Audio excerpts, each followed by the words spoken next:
दोस्तों एक बार फिर से हम आपके लिए IBPS clerk form fill up 2025 apply online process की अपडेट लेके आ चुके हैं। किस तरह से आप आईबीपीएस क्लर्क 10,277 वैकेंसीज के लिए अपने फॉर्म अप्लाई कर सकते हो, स्टेप बाय स्टेप कंप्लीट जानकारी आपको इस वीडियो में दिखाई जाएगी। ऑनलाइन आवेदन करने का आपके पास अंतिम मौका है। लास्ट डेट की अपडेट है, केवल 5 ही दिन शेष रह गए हैं।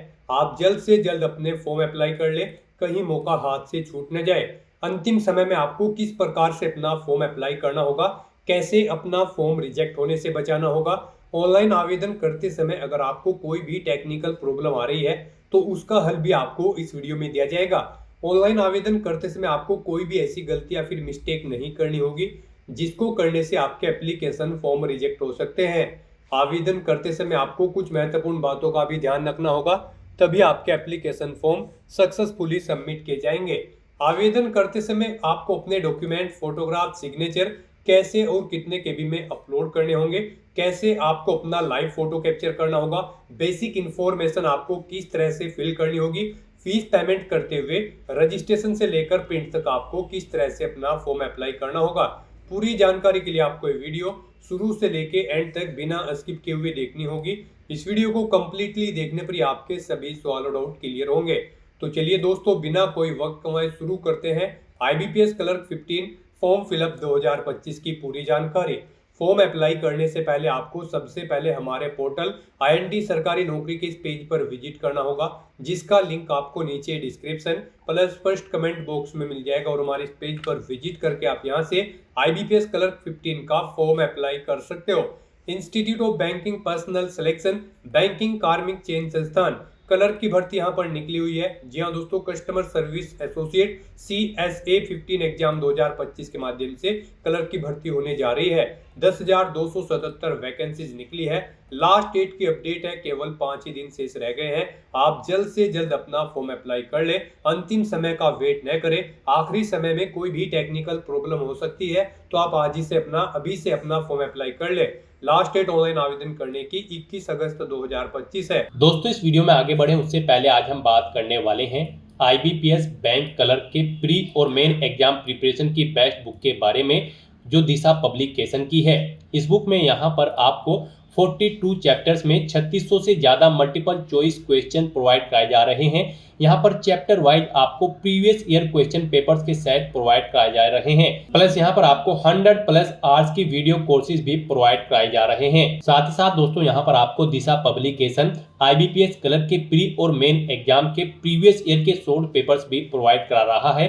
24 ईयर्स के प्रीवियस ईयर के शॉर्ट पेपर यहाँ पर आपको प्रोवाइड कराए जा रहे हैं। इनमें 14 मेन एग्जाम के लिए हैं और 10 प्री एग्जाम के लिए यहाँ पर आपको शॉर्ट पेपर्स प्रोवाइड कराए जा रहे हैं। हमने भी इस बुक और इन शॉर्ट पेपर्स को चेकआउट किया है, ये आपके लिए हर हाल में बेस्ट है। और अन्य से अगर यहाँ पर आप आईबीपीएस क्लर्क प्री और मेन एग्जाम की प्रिपरेशन करने जा रहे हो, इन बुक्स और शॉर्ट पेपर्स को परचेज करने के लिए लिंक आपको यहाँ पर इस वीडियो के डिस्क्रिप्शन बॉक्स में मिल जाएंगे। तो करें अपने आईबीपीएस बैंक क्लर्क के एग्जाम की तैयारी को पक्का दिशा पब्लिकेशन की इस बुक और इन शॉर्ट पेपर्स के साथ। तो दोस्तों जैसा कि हम बात कर रहे थे आईबीपीएस क्लर्क भर्ती के बारे में, सैलरी की अगर बात करें तो 24,050 से 64,480 है। बैचलर डिग्री से आप अप्लाई कर सकते हो। 20 से 28 वर्ष आयु सीमा है। जनरल ओबीसी डब्ल्यूएस के लिए 850 रुपए फीस है। SC ST PWBD ESM DESM candidate के लिए 175 रुपए फीस है, जो कि आप ऑनलाइन मोड से पेमेंट कर सकते हो। सिलेक्शन होगा प्री एग्जामिनेशन, मेन एग्जामिनेशन के आधार पे। ऑनलाइन आप ऑल ओवर इंडिया से, भारत के सभी राज्यों से आप फॉर्म अप्लाई कर सकते हो। IBPS.in की ऑफिशियल वेबसाइट है, जिससे आप ऑनलाइन आवेदन कर सकते हो। इंपोर्टेंट लिंक सेक्शन के अंतर्गत ऑफिशियल नोटिफिकेशन PDF का लिंक दिया गया है। इस लिंक पर आप जैसे ही क्लिक करोगे तो आपके सामने डिटेल नोटिफिकेशन की PDF ओपन हो जाएगी। CRP CSA 15 की नोटिफिकेशन है। जी हाँ दोस्तों, यहाँ पर आपको वैकेंसीज की इंफॉर्मेशन मिल जाएगी। इसमें सबसे पहले आपको इंपोर्टेंट डेट्स दे दी गई है। ऑनलाइन आवेदन करने की डेट, एग्जाम की डेट, पूरी जानकारी आप डेट से रिलेटेड यहाँ से चेकआउट कर सकते हो। और साथ ही साथ दोस्तों यहाँ पर आपको कुछ महत्वपूर्ण इंस्ट्रक्शन दिए गए हैं। पार्टिसिपेटिंग बैंक की यहाँ पर आपको लिस्ट दे दी गई है, किन किन बैंक्स के अंतर्गत ये भर्ती होने जा रही है। सैलरी की जानकारी आपको यहाँ पर मिल जाएगी। उसके बाद में एलिजिबिलिटी कंडीशन की डिटेल दी गई है। एज लिमिट SC ST के लिए 5 साल की छूट है, OBC के लिए 3 साल की, PWD के लिए 10 साल के। इसी तरह से सभी कैटेगरी के लिए एज रिलैक्सेशन भी आप यहाँ से चेकआउट कर सकते हो। उसके बाद में यहाँ पर आपको क्वालिफिकेशन की डिटेल इसमें मिल जाएगी। ग्रेजुएट डिग्री से आप इस भर्ती के लिए फॉर्म अप्लाई कर सकते हो। साथ ही साथ दोस्तों यहाँ पर आप जैसे इस पीडीएफ को स्क्रॉल डाउन करोगे तो इसमें आपको प्री एग्जामिनेशन के लिए जो ऑब्जेक्टिव टेस्ट होगा उसके लिए पूरा एग्जामिनेशन पैटर्न सब्जेक्ट वाइज आपको दे दिया गया है। मेन एग्जामिनेशन के लिए भी जो ऑब्जेक्टिव टेस्ट होगा उसके लिए भी पूरा सिलेबस आपको और पैटर्न यहाँ पर सब्जेक्ट वाइज मिल जाएगा। तो पूरा सिलेबस भी चेकआउट कर ले आप यहाँ से। साथ ही साथ एग्जाम सेंटर की लिस्ट आपको दे दी गई है प्री और मेन एग्जाम के लिए। एग्जाम सेंटर भी आप यहाँ से चेकआउट कर सकते हो। और हाउ टू अप्लाई प्रोसेस के अंतर्गत आपको यहाँ पर डॉक्यूमेंट्स अपलोड करने की पूरी गाइडलाइंस दी गई है, जिसमें फोटोग्राफ, सिग्नेचर आपको कैसे और कितने केबी में अपलोड करने होंगे, कैसे आपको यहाँ पर फीस पेमेंट किस कैटेगरी के लिए कितना जमा करना होगा, लेफ्ट थंब इंप्रेशन और हैंड रिटन डिक्लेरेशन आपको किस तरह से और कितने केबी में अपलोड करना होगा। यहाँ पर आपको बैंक वाइज वैकेंसीज और स्टेट वाइज वैकेंसीज की पूरी जानकारी भी मिल जाएगी इस पीडीएफ के आईडी में। आपको state wise vacancy, bank wise vacancy और कैटेगरी वाइज वैकेंसीज की पूरी लिस्ट दे दी गई है। साथ ही साथ प्री और मेन एग्जाम के लिए भी पैटर्न आपको दे दिया गया है। हाउ टू अप्लाई का भी कंप्लीट प्रोसीजर आपको इस पीडीएफ में ही मिल जाएगा। तो ऑनलाइन आवेदन करने से पहले आपको ये नोटिफिकेशन की पीडीएफ पूरा पढ़ना अनिवार्य है। इसको पूरा पढ़ने से ही आपके सभी सवाल और डाउट क्लियर होंगे। पीडीएफ रीड आउट करने के बाद में आपको अप्लाई ऑनलाइन लिंक पर क्लिक करना होगा, तो आपके सामने ऑनलाइन आवेदन करने का ये ऑफिशियल पोर्टल ओपन हो जाएगा। गाइस, यहाँ पर अगर आपने पहले से रजिस्ट्रेशन कर रखा है तो आपको login for already registered candidate की स्टेप पर क्लिक करना है। उसके बाद आपके सामने लॉगिन का इंटरफेस शो होगा। यहाँ पर आकर आपको अपना रजिस्ट्रेशन नंबर एंटर करना है, अपना पासवर्ड आपको एंटर करना है, ये कैप्चा कोड यहाँ पर एंटर करना है और सबमिट के ऑप्शन पर क्लिक करते हुए आपको अपने डैशबोर्ड में लॉगिन कर लेना है और फिर वहाँ से आपको अपना फॉर्म अप्लाई करना है। और अगर आप इस भर्ती के लिए फर्स्ट टाइम अप्लाई करने जा रहे हो तो सबसे पहले यहाँ पर आपको अपना रजिस्ट्रेशन करना होगा। उसके लिए आपको click here for new registration की टैब दी गई है, आप इस पर क्लिक करें। उसके बाद आपके सामने रजिस्ट्रेशन का फॉर्म ओपन हो जाएगा।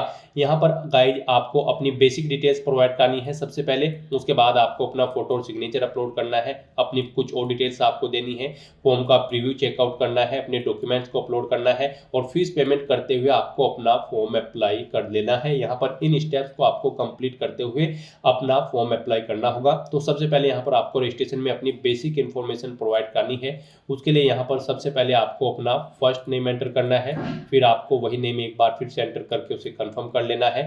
अपना मिडिल नेम और लास्ट नेम आपको एंटर करना है। अगर आपका मिडिल नेम लास्ट नेम है नहीं है तो आप इन कॉलम्स को खाली छोड़ दें। उसके बाद गाइस यहाँ पर आपको अपना मोबाइल नंबर एंटर करना है, फिर उसे एक बार फिर से एंटर करके कंफर्म कर लेना है। कोई अल्टरनेट मोबाइल नंबर है तो वो आप एंटर कर दें या फिर लैंडलाइन नंबर नहीं है तो इस कॉलम को आप खाली छोड़ दें। फिर यहाँ पर आप अपनी ईमेल आईडी के शुरू के कैरेक्टर एंटर करें। उसके बाद यहाँ पर आप सेकंड कॉलम में से डोमेन नेम सेलेक्ट कर लें जिस पर आपकी ईमेल आईडी है, जीमेल, हॉटमेल या फिर याहू। आप अपने अकॉर्डिंग यहाँ से डोमेन सेलेक्ट करें। उसके बाद गाइस यहाँ पर आपको अपनी email ID, complete email ID type करनी है कंफर्मेशन के लिए। उसके बाद ये कैप्चा कोड आपको यहाँ पर एंटर करना है और फिर सेव एंड नेक्स्ट के ऑप्शन पर क्लिक कर देना है। नेक्स्ट आपके सामने कुछ इस तरह से इंटरफेस होगा। यहाँ पर आपको एक रजिस्ट्रेशन नंबर और पासवर्ड प्रोवाइड करा दिया गया है। ये रजिस्ट्रेशन नंबर और पासवर्ड आपके रजिस्टर्ड मोबाइल नंबर और ईमेल आईडी पर भी सबमिट कर दिए गए हैं। आपको इन्हें केयरफुली नोट डाउन करके रख लेना है फ्यूचर यूज के लिए। और यहाँ पर गाइस अब आपको अपना फोटो अपलोड करना है। उसके बाद आपको अपना लाइव फोटो कैप्चर करना है या फिर इस क्यूआर कोड को स्कैन करते हुए आपको अपना फोटो कैप्चर करना है और उसके बाद यहाँ पर आपको अपने सिग्नेचर अपलोड करने हैं। तो यहाँ पर आपको अपना फोटो और सिग्नेचर अपलोड करने के लिए और लाइव फोटो कैप्चर करने के लिए गाइडलाइंस दी गई है। यहाँ पर आपको guideline for scanning the photograph and signature के इस लिंक पर क्लिक करना है। उसके बाद आपके सामने ये पीडीएफ ओपन हो जाएगी। यहाँ पर आपको आपके इन डॉक्यूमेंट्स को अपलोड करने के लिए गाइडलाइन दी गई है। इनके अकॉर्डिंग आपको अपने डॉक्यूमेंट अपलोड करने हैं। यहाँ पर आपका जो फोटो होगा उसका साइज 4.5 सेंटीमीटर इंटू 3.5 सेंटीमीटर होना चाहिए जो फोटो आप अपलोड करोगे। और यहाँ पर उसका साइज 20 KB से 50 KB के बीच में होना चाहिए, यानी कि डायमेंशन उसकी 200 इंटू 230 पिक्सल यहाँ पर प्रीफर्ड की जाएगी। आपका फोटो जेपीजी या फिर जेपीईजी फॉर्मेट में होना चाहिए। और यहाँ पर जब आप अपना लाइव फोटो कैप्चर करेंगे आपको सीधा कैमरे की तरफ देखना है और आपके जहाँ पर आप अपना फोटो कैप्चर करेंगे वहाँ पर सिंपल बैकग्राउंड होना चाहिए, प्रॉपर वे में लाइट होनी चाहिए जिस स्थान पर आप अपना फोटो कैप्चर कर रहे हैं। और फोटो कैप्चर करते समय यहाँ पर आपको अपने मुंह पर कोई मास्क या फिर चश्मा नहीं लगाना है, कानों में ईयरफोन्स वगैरह भी आपको यूज नहीं करने हैं फोटो कैप्चर करते समय। और सिग्नेचर यहाँ पर आपके एक 140 इंटू 60 पिक्सल यहाँ पर उनकी डायमेंशन होनी चाहिए। ब्लैंक इंक पेन से आपके सिग्नेचर होनी चाहिए। 10 KB से 20 KB के बीच में आपके सिग्नेचर होने चाहिए। यहाँ पर JPG या फिर JPEG फॉर्मेट में आपके सिग्नेचर होने चाहिए। कैपिटल लेटर्स में आपके सिग्नेचर यहाँ पर एक्सेप्टेबल नहीं होंगे। तो यहाँ पर ये गाइडलाइन चेकआउट करते हुए आपको अपने डॉक्यूमेंट्स अपलोड करने हैं, फोटो और सिग्नेचर। तो यहाँ पर आपको अपना फोटो अपलोड करने के लिए ब्राउज के इस ऑप्शन पर क्लिक करना है, फाइल को सिलेक्ट कर लेना है और अपना फोटो यहाँ पर आपको अपलोड कर देना है। उसके बाद यहाँ पर आपको अपना लाइव फोटो कैप्चर करना है। आप कैप्चर फोटो के ऑप्शन पर क्लिक करें और अपने वेब कैमरा के थ्रू यहाँ से अपना लाइव फोटो कैप्चर कर लें। और यहाँ पर अगर आप अपना वेब कैमरा के थ्रू फोटो कैप्चर करना नहीं चाहते हैं तो इसके लिए भी आपको सेकंड ऑप्शन दिया गया है। यहाँ पर आप क्लिक हियर टू स्कैन के इस ऑप्शन पर क्लिक करें। इस QR कोड को अपने मोबाइल फोन से स्कैन करें और अपना लाइव फोटो यहाँ पर आप कैप्चर कर दें। आपके मोबाइल में जो भी स्कैनर होगा बार कोड को या फिर QR कोड को रीड करने के लिए, उससे आप इसे स्कैन करें और अपना लाइव फोटो यहाँ पर कैप्चर कर दें। उसके बाद आप इस चेकबॉक्स को ओके करें। फिर यहाँ पर आपको अपने सिग्नेचर अपलोड करने हैं। उसके लिए भी आपको ब्राउज के इस ऑप्शन पर क्लिक करना है, फाइल को सिलेक्ट कर लेना है और अपने सिग्नेचर को यहाँ पर आपको अपलोड कर देना है। फिर आपको इस चेकबॉक्स को ओके करना है और गाइस उसके बाद आपको अपना फोटो सिग्नेचर यहाँ पर अपलोड करने के बाद और लाइव फोटो कैप्चर करने के बाद नेक्स्ट के इस ऑप्शन पर क्लिक कर देना है। नेक्स्ट यहाँ पर आपको अपनी बेसिक डिटेल्स प्रोवाइड करनी है। यहाँ पर सबसे पहले आपको अपनी कैटेगरी सिलेक्ट करनी है। आप अपने अकॉर्डिंग यहाँ पर अपनी कैटेगरी सिलेक्ट करें। उसके बाद यहाँ पर आपसे पूछा गया है कि क्या आप PWBD कैंडिडेट हैं और आपकी डिसेबिलिटी 40% से अबव है। अगर है तो आप येस सेलेक्ट करें। फिर अपनी डिसेबिलिटी का टाइप सेलेक्ट करें। उसके बाद यहाँ पर आप अपनी सब डिसेबिलिटी सेलेक्ट कर सकते हैं। और अगर आप PWBD कैंडिडेट नहीं है और आपकी डिसेबिलिटी 40% से अबव नहीं है तो यहाँ पर आप सिंपली नो ऑप्शन सेलेक्ट करेंगे। आगे की डिटेल्स आपको फिर नहीं देनी होंगी। उसके बाद यहाँ पर आपसे पूछा गया है, आपको इस पेज को नीचे स्क्रॉल डाउन करना है और फिर यहाँ पर आपसे पूछा गया है कि क्या आप person with specified disability covered करते हैं under the definition of section 2। अगर करते हैं तो आप येस करेंगे, नहीं तो यहाँ पर आप नो ऑप्शन सेलेक्ट करेंगे। येस ऑप्शन अगर आप सेलेक्ट करते हैं तो फिर यहाँ पर आपसे पूछा गया है कि क्या आपको एग्जाम के दौरान कंपेंसेटरी टाइम की जरूरत पड़ेगी, एक्स्ट्रा टाइम की जरूरत पड़ेगी। यहाँ पर अगर पड़ेगी तो येस करें, नहीं तो नो ऑप्शन सेलेक्ट करें। तो इस तरह से यहाँ पर आपको अपनी डिटेल देनी होगी। नहीं आप इस डिसेबिलिटी को कवर करते हैं इस सेक्शन के अंतर्गत तो यहाँ पर आपको नो ऑप्शन सेलेक्ट करना होगा। फिर आपको ये डिटेल्स प्रोवाइड नहीं करानी होगी। उसके बाद यहाँ पर आपको इस पेज को नीचे स्क्रॉल डाउन करना है, आपको अपना रिलीजन सेलेक्ट करना है। फिर आप अगर माइनॉरिटी कम्युनिटी के अंतर्गत आते हैं तो येस करेंगे, नहीं तो नो ऑप्शन सेलेक्ट करेंगे। उसके बाद यहाँ पर आपसे पूछा गया कि क्या आप गवर्नमेंट, सेमी गवर्नमेंट या फिर पब्लिक सेक्टर में कार्यरत हैं, सर्विस करते हैं। अगर करते हैं तो आप येस करेंगे और फिर नहीं करते हैं तो आप नो ऑप्शन सेलेक्ट करेंगे। फिर यहाँ पर आपसे पूछा गया है कि क्या आप एक सर्विसमैन हैं। अगर हैं तो आप येस करेंगे, नहीं तो नो ऑप्शन सेलेक्ट करेंगे। उसके बाद आपसे पूछा गया है कि क्या आप डिसेबल्ड एक सर्विसमैन हैं। अगर हैं तो येस करें और फिर उसकी डिटेल दे, जैसे कि एक्चुअल सर्विस यहाँ पर आपको अपनी देनी है, डेट ऑफ रिलीफ देनी है। और अगर नहीं है आप डिसेबल्ड एक सर्विसमैन तो यहाँ पर आपको नो ऑप्शन सेलेक्ट करना होगा। ये डिटेल्स आपको फिर नहीं देनी है। फिर यहाँ पर आपसे पूछा गया कि क्या आप dependent of serviceman killed in action है। अगर है तो आप येस करेंगे, नहीं तो यहाँ पर आप नो ऑप्शन सेलेक्ट करेंगे।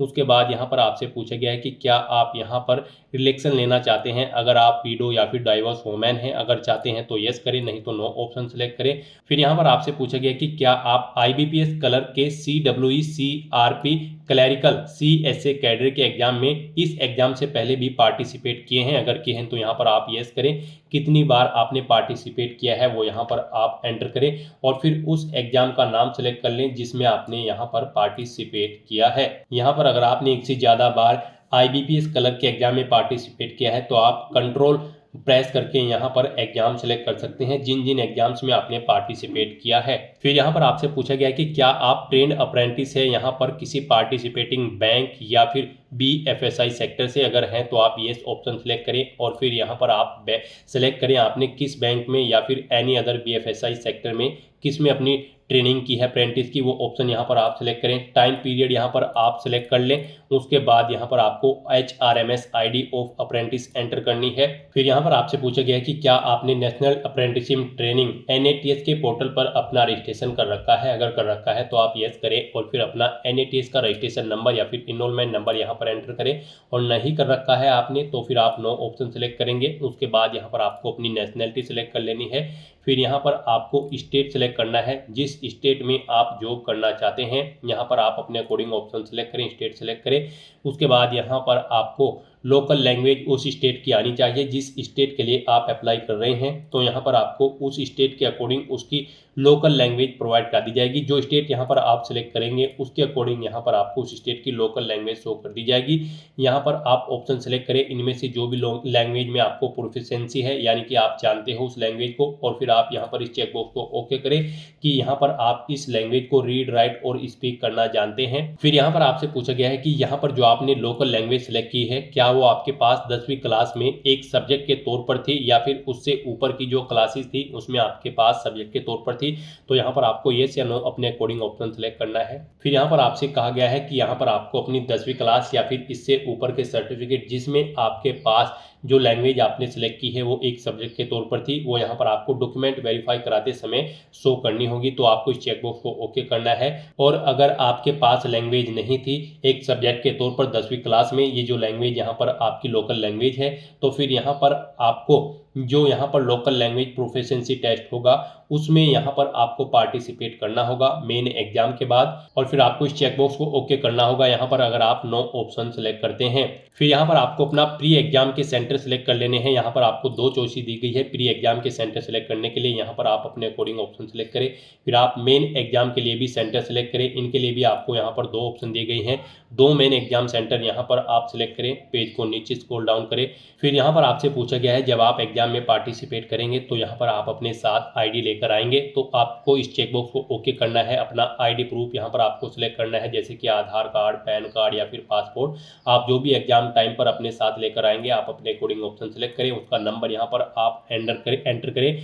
फिर यहाँ पर आपसे पूछा गया है कि यहाँ पर आप पेपर का मीडियम किस लैंग्वेज में चाहते हैं, English and Hindi, English and Urdu. यहाँ पर आपको आपकी स्टेट की लोकल लैंग्वेज के अकॉर्डिंग ऑप्शन दिए जाएंगे। आप इनमें से अपने अकॉर्डिंग ऑप्शन सेलेक्ट करें जिस लैंग्वेज में आप अपना एग्जाम पेपर चाहते हैं।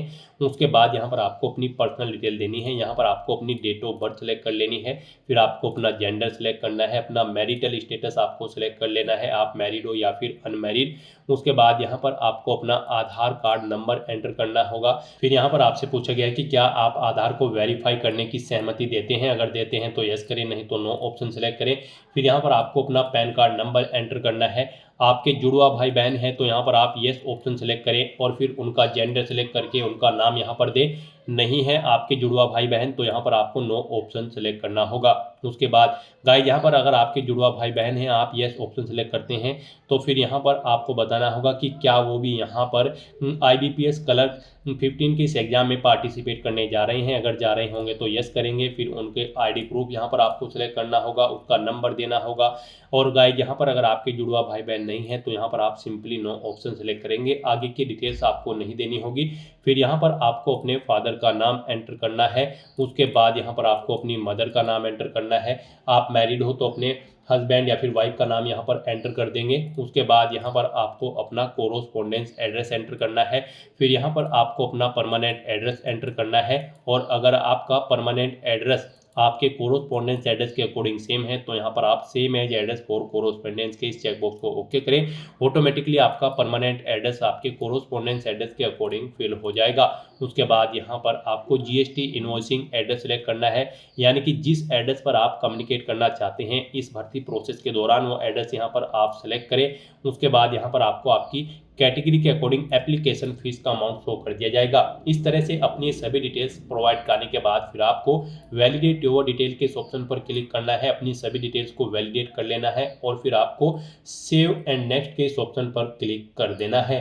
नेक्स्ट यहाँ पर आपको अपनी एजुकेशनल क्वालिफिकेशन की डिटेल देनी है इस भर्ती में पार्टिसिपेट करने के लिए। जी हाँ दोस्तों, IBPS क्लर्क 15 एग्जाम में पार्टिसिपेट करने के लिए आपके पास ग्रेजुएट डिग्री होनी जरूरी है किसी भी रिलीवेंट डिसिप्लिन के अंतर्गत किसी वेल रिकॉग्नाइज्ड यूनिवर्सिटी से।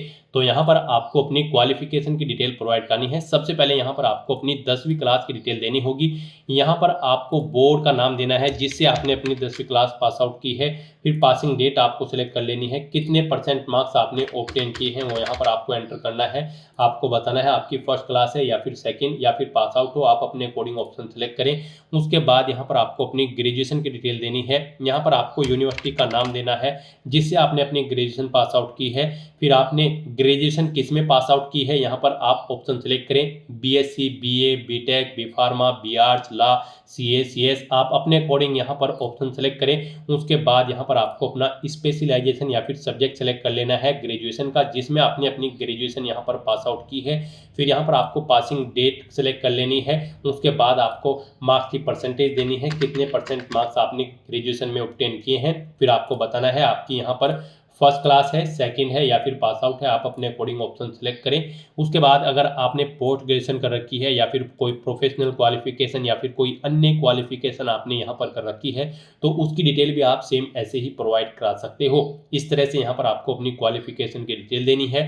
फिर यहाँ पर आपसे पूछा गया है कि क्या आपको कंप्यूटर की नॉलेज है, अगर है तो आप यस करें और फिर यहाँ पर आप बताएं आपके पास सर्टिफिकेट है, डिप्लोमा है, डिग्री है, आप अपने अकॉर्डिंग यहाँ पर ऑप्शन सेलेक्ट करें। और फिर यहाँ पर अगर आप डिप्लोमा सेलेक्ट करते हैं तो आप बताएं कंप्यूटर ऑपरेशन है या फिर लैंग्वेज, आप अपने अकॉर्डिंग दें। डिग्री सेलेक्ट करते हैं तो फिर यहाँ पर उसमें भी आपको ऑप्शन सेलेक्ट करना होगा। उसके बाद गाइस यहाँ पर आपसे पूछा गया है कि क्या आपको कोई वर्क एक्सपीरियंस है, अगर है तो यहाँ पर आपको अपनी डिटेल देनी है एक्सपीरियंस की। यहाँ पर अगर आपको एक्सपीरियंस है तो आपसे पूछा गया है कि क्या आप प्रेजेंट में भी वर्किंग है, अगर है तो यस करें, नहीं तो नो ऑप्शन सेलेक्ट करें। फिर यहाँ पर आपको अपना नाम एंटर करना है और फिर उसके बाद आपको अपनी डेजिग्नेशन देनी है, किस पोस्ट पर आप कार्यरत थे। उसके बाद आपको डेट सेलेक्ट करनी है, अगर यहाँ पर आपने कब से कब तक जॉब की है। उसके बाद यहाँ पर आपको ड्यूटी ऑफ नेचर देना है, जॉब छोड़ चुके हैं तो इसे छोड़ने का कारण यहाँ पर आपको देना है। और उसके बाद गाइड यहाँ पर आपको इन डेट्स के अकॉर्डिंग, जो डेट्स यहाँ पर आप सेलेक्ट करेंगे उनके अकॉर्डिंग यहाँ पर आपका एक्सपीरियंस कैलकुलेट करके आपको शो कर दिया जाएगा। और यहाँ पर अगर आपको एक्सपीरियंस नहीं है तो आप इस सेक्शन को खाली छोड़ दें। यहाँ पर उसके बाद आपसे पूछा गया है कि क्या आप प्री एग्जाम ट्रेनिंग ले रहे हैं, अगर ले रहे हैं तो यस करें, नहीं तो नो ऑप्शन सेलेक्ट करें। उसके बाद आपसे पूछा गया है कि क्या आपके खिलाफ कोई यहाँ पर कोर्ट में केस पेंडिंग है, अगर है तो आप यस करेंगे, उसकी डिटेल देंगे, नहीं है तो नो ऑप्शन सेलेक्ट करेंगे।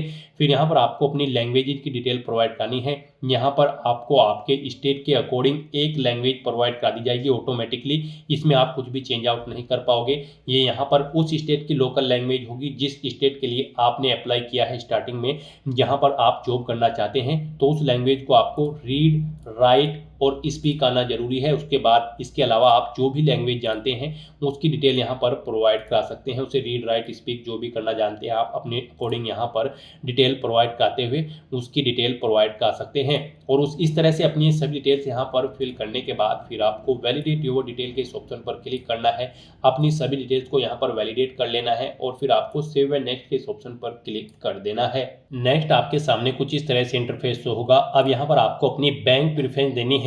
यहाँ पर IBPS क्लर्क 15 एग्जाम को पास आउट करने के बाद आपको इन बैंक्स में रिक्रूट किया जाएगा। इनमें आपको ऑप्शन दिए गए हैं।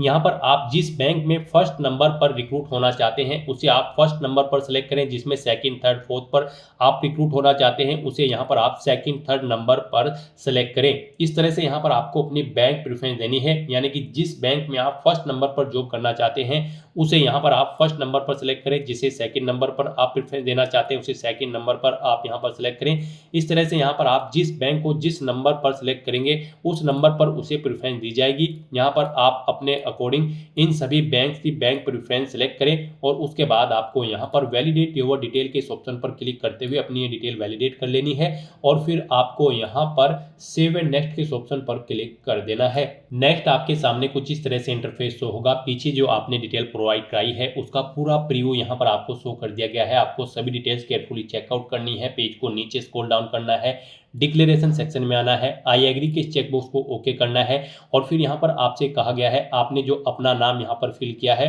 वो आपके आईडी प्रूफ से मैच है तो आप इस चेक बॉक्स को ओके कर देंगे।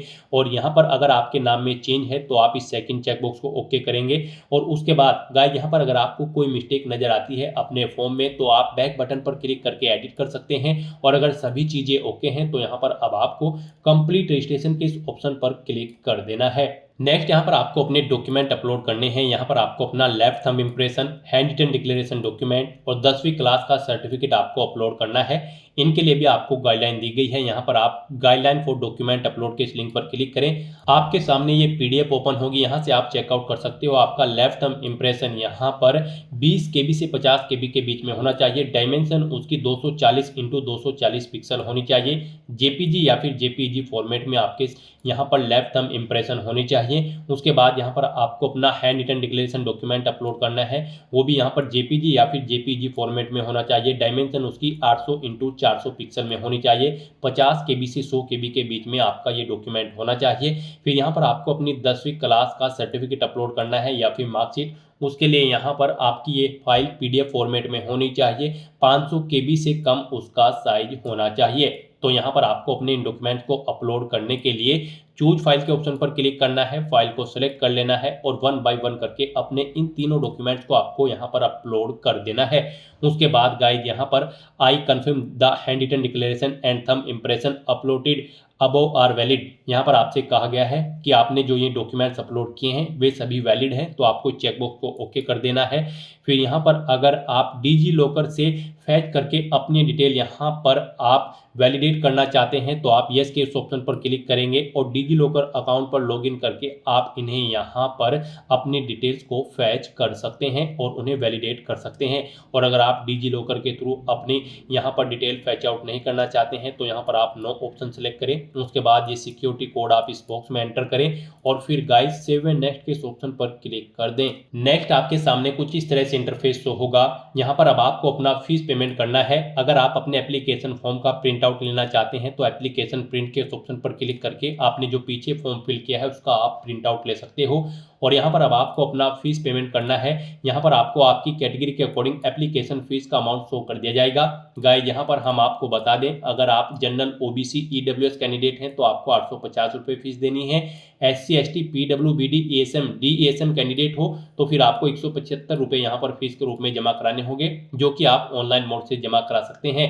यहाँ पर फीस पेमेंट करने के लिए आपके पास दो ऑप्शन हैं। आप यहाँ पर बिल डेस्क या फिर CC एवेन्यू के थ्रू किसी भी मोड का यूज करते हुए अपना फीस पेमेंट कर सकते हो। बिल डेस्क ऑप्शन अगर आप सेलेक्ट करते हैं तो फिर यहाँ पर आपको ये कैप्चा कोड इस बॉक्स में एंटर करना है और उसके बाद सबमिट के ऑप्शन पर क्लिक कर देना है। बिल डेस्क ऑप्शन आपके लिए बेस्ट रहेगा। यहाँ पर आप debit card, credit card, net banking, wallet, cash card, QR code के थ्रू या फिर UPI के माध्यम से आप अपना फीस पेमेंट कर सकते हो। इनमें आपके लिए UPI सबसे बेस्ट ऑप्शन रहेगा। आप UPI के ऑप्शन पर क्लिक करें। उसके बाद गाइस यहाँ पर आप मेक पेमेंट के ऑप्शन पर क्लिक करें। फिर यहाँ पर आप प्रोसीड विद पेमेंट के ऑप्शन पर क्लिक करें। उसके बाद आपके सामने कुछ इस तरह से इंटरफेस शो होगा। यहाँ पर आप अपनी UPI ID एंटर करके मेक पेमेंट के ऑप्शन पर क्लिक करते हुए अपना फीस पेमेंट कर सकते हैं।